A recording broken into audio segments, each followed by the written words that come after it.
we wanted to do this interview with you, and so that people can see some of this training, is Melissa has, of any partner that's joined this program, Melissa is completely dialed in to the psyche of homeowners in today's market, which has changed drastically from 2 or 3 years ago.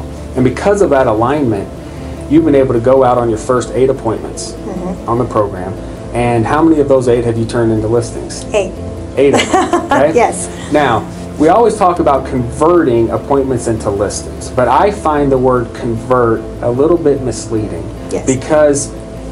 Because my approach, and I've since learned your approach is very similar, is not to go in with the goal of converting the homeowner into a short sale, but it's really to go in and ask the right questions, listen to them, help them come to the realization on their own what the best option is for them. Now, what everyone has going for them is that usually the best option is going to be a short sale in almost every case.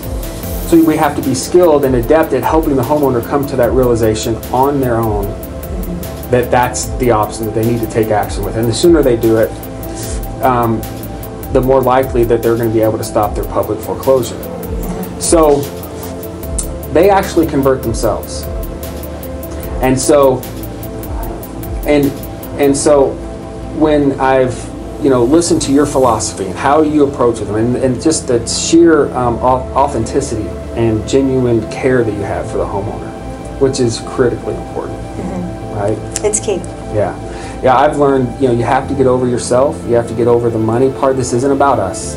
More and more in the real estate market, because of the difficulties that homeowners are going through, they're going through one of the most difficult times of their lives. It becomes less and less about us as real estate professionals and more about them. And the more they feel that it is about them, then the more they're going to trust you as a consultant or an advisor, right? Okay, so the first thing I heard you mention that is really key is the preparation. I do the exact same thing. Anytime I get an appointment set, I always review the information, I pay careful attention to the notes, and then I research a little bit about the property so that as they're talking, I can make connections back to what I've read already. And so not only does that help me to be able to make connections, but it earns trust and credibility in the homeowner's eyes, because they see, without me having to tell them, hey, I've done research and I've done homework and I care about you, that I've actually done it and I'm able to make these connections. And so I'm demonstrating instead of telling them that I've Well, and it gives done you a little bit of due diligence. It gives you a level of professionalism. Yeah. You're not calling to them. It's very personal.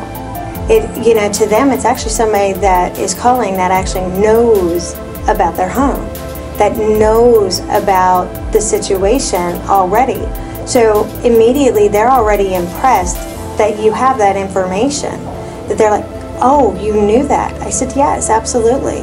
I said, that's part of why I'm calling you, is I want to help you, and then they say, okay, well, here's the situation. And depending on what they come up with, actually, you just have to be prepared, because I was actually, even though I've converted 8 into short sales, I've also saved a home.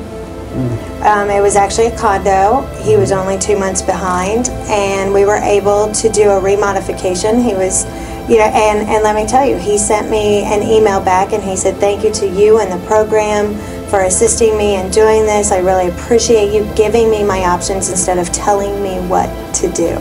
Yeah. So that was really cool. It was one of those things awesome. That, yes, you do go in there. My personal feelings is that if you go in for the right reasons, the money will come. Yep. Truly, I've just always had that philosophy. That can't be underscored enough. That is the common denominator in the successful real estate agents or brokers in today's market that are absolutely dominating their niche in short sales. The common denominator is that they are approaching it that exact same way. They look at it as a cause or almost a mission that they're getting behind. They're in a position to, what I like to say basically is that you're out there, you're lifting up the hands that hang down and strengthening the feeble knees. If you dealt with these homeowners, you realize their hands are hanging down, their knees are weak, their heads are hanging. And if you really get behind being the solution for them, they, you see their heads lift up. You see the hope come back in their eyes. You see the hop in their step come back, and that's more fulfilling and satisfying than anything else. And to get paid to do it. I can't think of a more satisfying scenario, and so you have to kind of get over. You hear a lot, short sales, suck. They're too complicated. But once you get over focusing on how short sales affect you and focus on, because regardless of how much short sales may be complicated, and we take all the complexities or as much as we can out of the process for the agents and brokers, the homeowner is going through an experience that's 10 times